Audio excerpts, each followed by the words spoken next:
Good YouTube, Quinn Wade coming to y'all on this beautiful Wednesday night about the instant analysis on Analysis Playground on YouTube, exclusively on there forever. And we're going to talk about how this double overtime game between the New York Knicks and the the overtime game between the New York Knicks and the Denver Nuggets, and the Knicks won 134-127. They was at home in this game, and they are now 33 and 18 and 21 and 6. The Nuggets are 13 and 19 and 19 and 9 on the road. Denver won the first quarter 30-28. Second quarter was won by the Knicks 27-23. Third quarter was also won by the Knicks 33-29.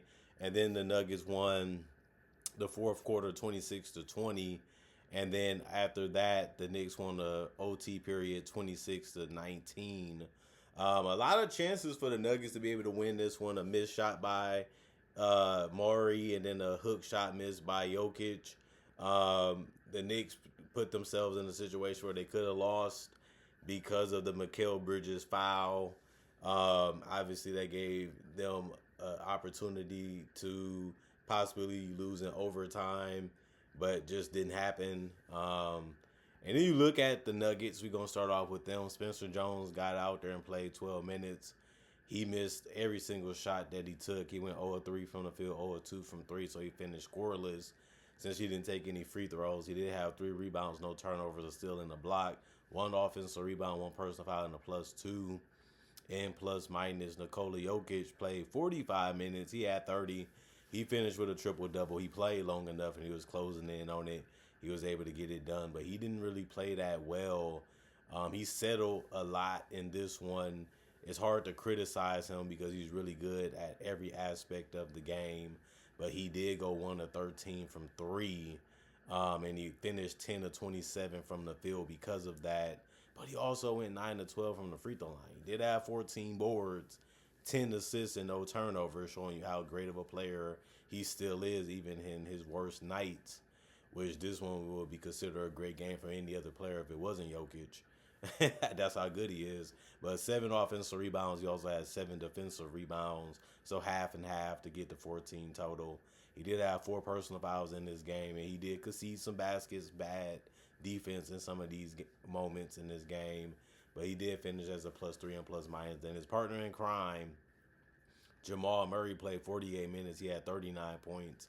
He went 15-33 from the field, 3-14 from 3, 6-7 from the free throw line. He had 5 rebounds, 6 assists, 4 turnovers, 1 steal, 2 personal fouls, and a -11 and plus minus. He had the mid-range going, the drives going. The 3 just was not there for him either.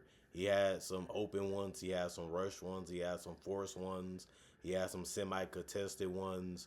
But he finished 3 of 14 from 3. That's just plain bad. And no matter how you cut it, and that was the worst part of his night.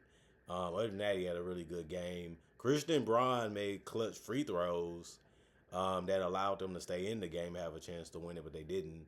But he did miss every single 3 that he took. He was 0-2 from 3, 2 of 6 from the field. He had 6 points in 43 minutes. He also had 7 rebounds, 6 assists, 1 turnover, 4 offensive board, 3 personal fouls, and a +4 and plus minus. And then Peyton Watson, 33 minutes, 10 points, 4-13 from the field, 1-6 from 3, 1-2 from the free throw line, 5 rebounds, 2 assists, 1 turnover, 1 steal, 1 block, 2 offensive rebounds, 2 personal fouls, and was a -4 and plus minus. And then you look at Jonas Valanciunas, 13 minutes. Everybody off the bench played double figures in minutes. He only had 2 points, though. He was the only person off the bench not to get in double figures in points because he only made and took 1 shot. He did have 3 rebounds, 2 assists, and 2 turnovers. He almost fouled out of this one with 5 personal fouls. Good, fast guys that come at you, and athletic bigs that force you to play a position and be tough. If you're not going to do that, they will bully you in that paint. The Knicks are like that. -12 and plus minus for him. Tim Hardaway Jr. had a lot of good looks. It's good that he was making them. Unfortunately, it wasn't enough for them to get the win. He did play starter minutes because of Spencer Jones, which is 42 total. He did have the most shots The most points off the bench with 19. He did go 6 of 8 from the field, 4 of 6 from three, and 3 of 3 from the free throw line. He also had the most rebounds off the bench with 6. He also had 2 assists, 1 turnover, 1 steal, 2 personal fouls, and was a -9 in plus minus. Bruce Brown, 38 minutes, 10 points, 4 of 9 from the field, 2 of 4 from three, 5 rebounds, 2 turnovers, 3 steals. That ended up being the most on the team. He is a guy that will try to find a way to touch you, push you, grab you, reach on you, and even anticipate what passes are coming and try to pick it off. And it worked for him today. He also had a block.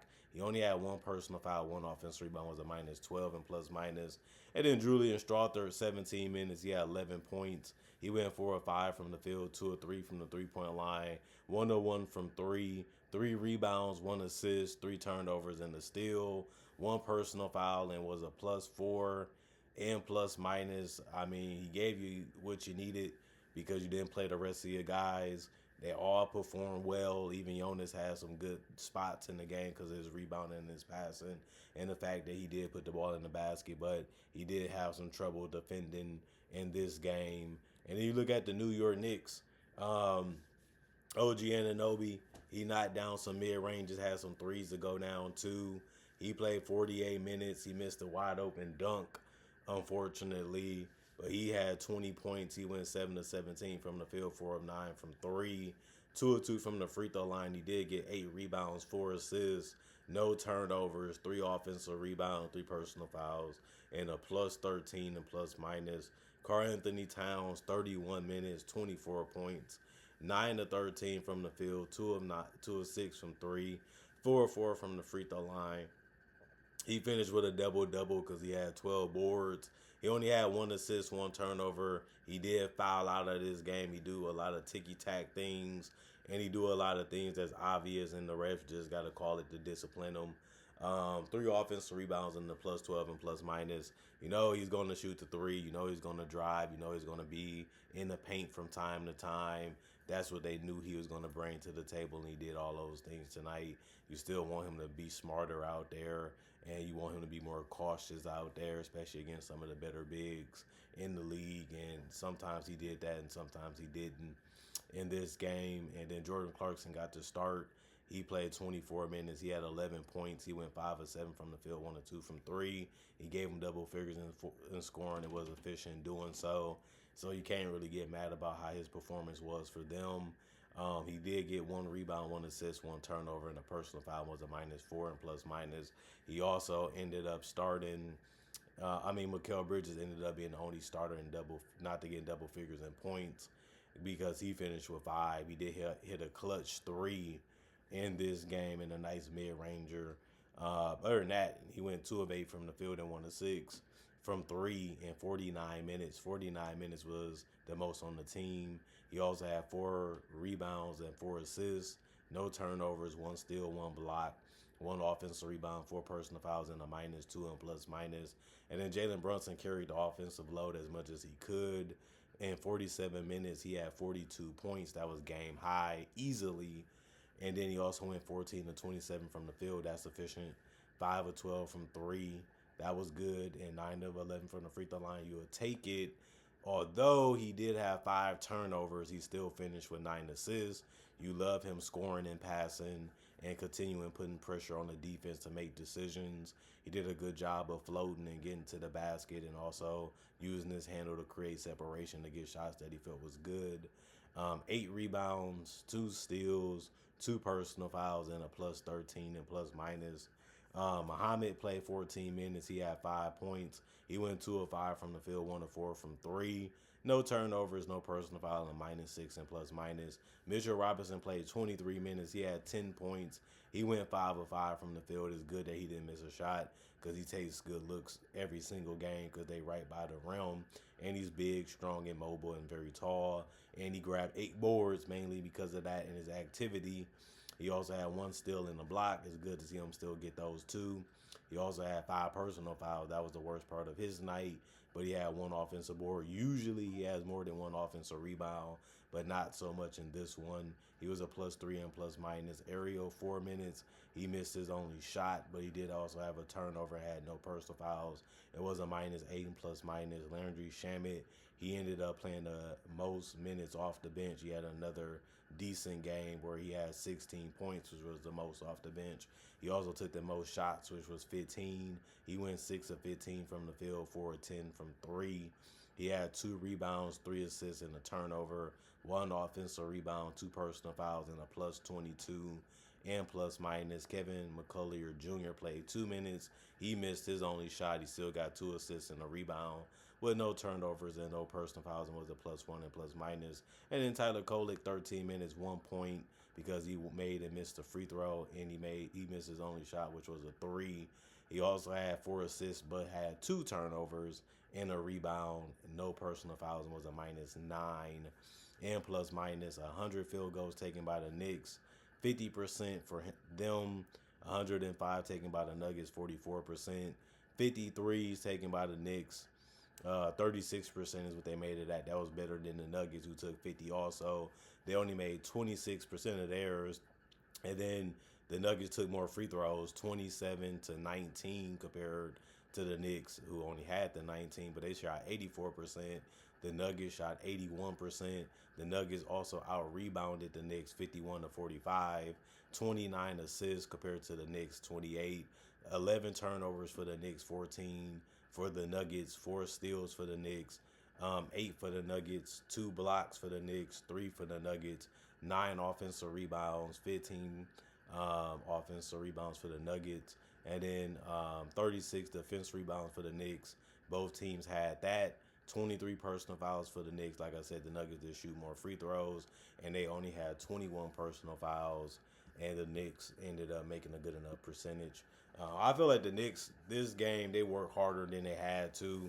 Obviously, you had a chance to win the game before it was even an overtime period. You kept giving the Nuggets chances after chances to be able to steal this game, to be able to win this game.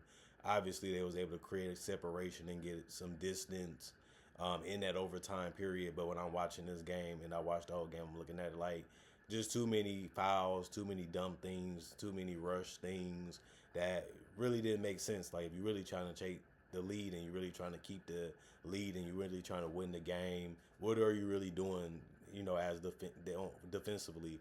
What are you really doing with some of your possessions and your shot selection? It just had me wondering, like, did they really pay attention to what they was trying to do? Was they really listening to the coach? Was they really trying to run the play the way that it needed to be ran? Because I'm looking at this and, like, the Knicks should have won this one without even going to overtime. You got to give credit for the Nuggets staying in it, and Jokic had a good chance to hit a three, which he could have banked in and stole the game for the Nuggets. Obviously, Jamal Murray missed clutch shots after clutch shots, even though he was able to make a couple ones too. But they also put themselves in a situation where they should have lost, because a lot of shots that they usually make and they should have made, they couldn't get good to go down. Then the turnovers, then the rebounds, and then it just came to a point where somebody had to win it. The Knicks played good enough to get it done, although I'm still looking at this as one of them that they should have won anyway without even going to overtime.